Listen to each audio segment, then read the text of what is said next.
प्रकृति की सारी रचनाओं में शरीर की रचना एक बड़ा कठिन, जटिल किंतु बहुत सुंदर विषय है। यह एक बड़ी भारी कल है जिसको चलाने वाली एक शक्ति रहती है। हम कहते हैं कि यह मेरा शरीर है। इससे इस बात का आभास होता है कि मैं कोई और है और शरीर कुछ और। यहाँ इस बात की खोज तथा तर्क वितर्क करना नहीं है, यह तो एक साधारण सा विश्वास है। तो शरीर एक कल हुआ जिसका चालक मैं। कितने आश्चर्य की बात है कि जो मैं इसका चालक तो अवश्य है, किंतु उस मैं को इस कल का ज्ञान नहीं होता कि इसमें कितने पुर्जे हैं और इनके क्या क्या कार्य हैं। यही कारण है कि कल का चालक कल के ज्ञान के अभाव से इसको उठ पटांग चला बैठता है तथा इसको बिगाड़ कर रख देता है।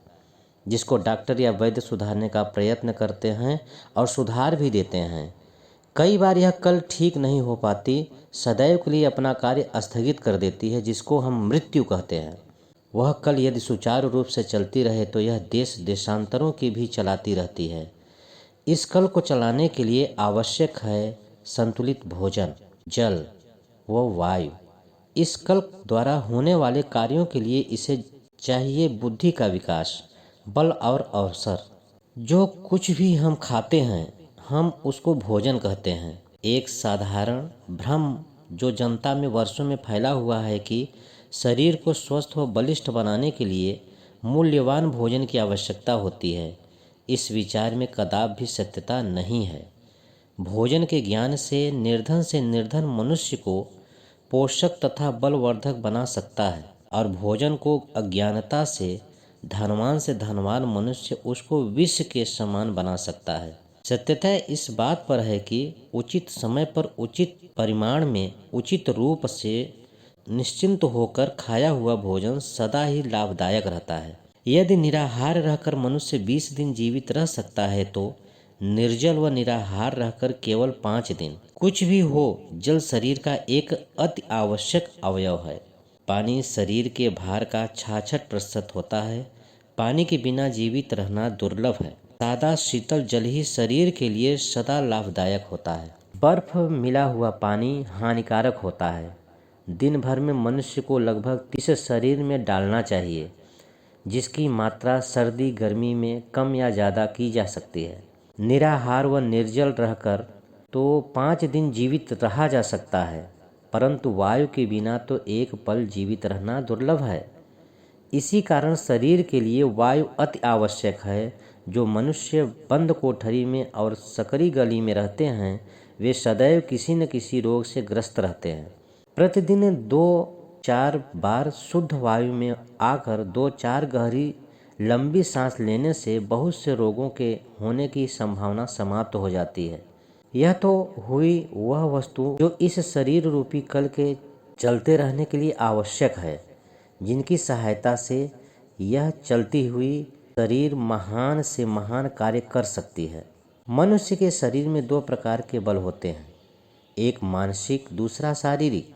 कुछ लोग आत्मिक बल भी मानते हैं।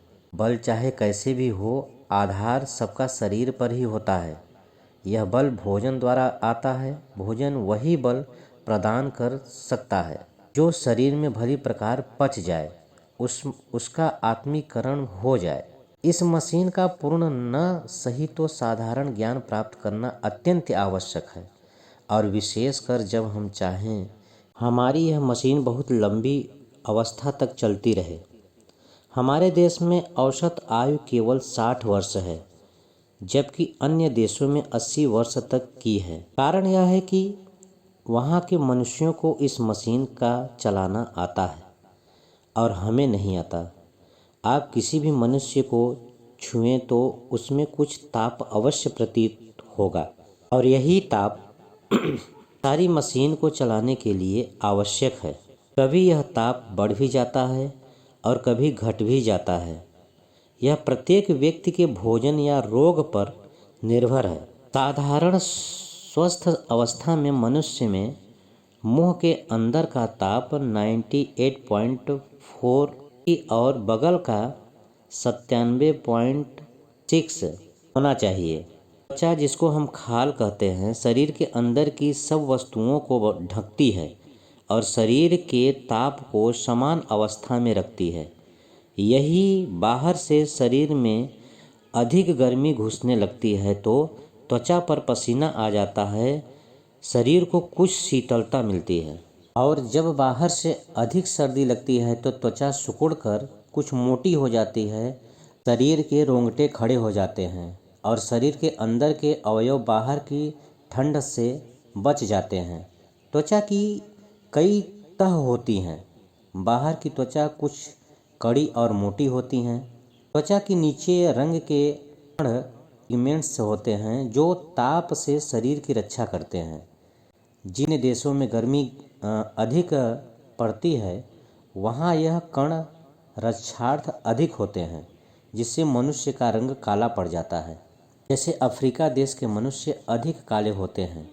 जिन देशों में ठंड बढ़ती है वहाँ यह कण बहुत कम या बिल्कुल नहीं होते।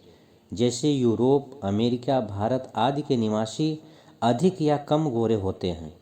ऊपरी त्वचा के नीचे असली त्वचा होती है, जिसमें दो प्रकार की छोटी छोटी ग्रंथियां होती हैं। एक में से पसीना निकलता है, जिसके द्वारा रक्त के अंदर के कुछ विकार, कुछ गंदगी बाहर निकल जाते हैं।